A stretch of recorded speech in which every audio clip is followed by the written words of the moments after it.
اور پھر کہا دیکھو جو تمہاری باندیاں ہیں، عورتیں ہیں، ان سے مال مت کماؤ، ان کو گناہ میں ڈال کر ان سے پیسہ مت کماؤ، ان کا خیال رکھو، ان کی عزت اور ناموس کا خیال رکھو۔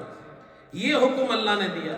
آگے اللہ پاک نے اصلاح معاشرے کے لیے ایک حکم گھر کے اندر دیا ہے، اپنے بچوں کو، تمہارے جو بچے ہیں، جو چھوٹے بچے ہیں، نابالغ ہیں، وہ بھی جب گھروں کے اندر تو بچے پھر گھومتے رہتے ہیں، لیکن ان کو سمجھاؤ۔ کچھ وقت ایسے ہوتے ہیں جب ماں باپ آرام کر رہے ہوں تو اس وقت بھی پھر گھر کے کمرے میں ایسے داخل نہ ہو۔ وہ کون سے وقت ہے؟ من قبل صلاۃ الفجر، فجر کی نماز سے پہلے ماں باپ کے کمرے میں بغیر اجازت کے نہ جاؤ۔ بھائی کامن سینس ہے نا، بچوں کو گھر میں بتائیں گے۔ وَحِينَ تَضَعُونَ ثِيَابَكُم مِّنَ الظَّهِيرَةِ، زور کے وقت جب تم کپڑے اتارتے ہو آرام کے لیے، اس وقت۔ وَمِن بَعْدِ صَلَاةِ الْعِشَاءِ، اور عشاء کے بعد جب تم سونے جاتے ہو، اس وقت بچوں کو سمجھاؤ کہ بھائی جب کمرے میں جانا ہو نوک کر کے جائے، آواز دے کر جائے۔ کتنی اچھی تعلیم ہے، دیکھو اللہ تعالیٰ یہ سمجھا رہا ہے۔ تو یہ اس لیے تاکہ معاشرے کے اندر ایک اچھا معاشرہ بنے، ہمارا گھر ایک اچھا گھر ہو، ہمارا معاشرہ، ہماری سوسائٹی ایک اچھا سوسائٹی بنے۔ یہ قوانین اللہ نے ذکر کیے ہیں۔ اللہ تعالیٰ ہم سب کو عمل کی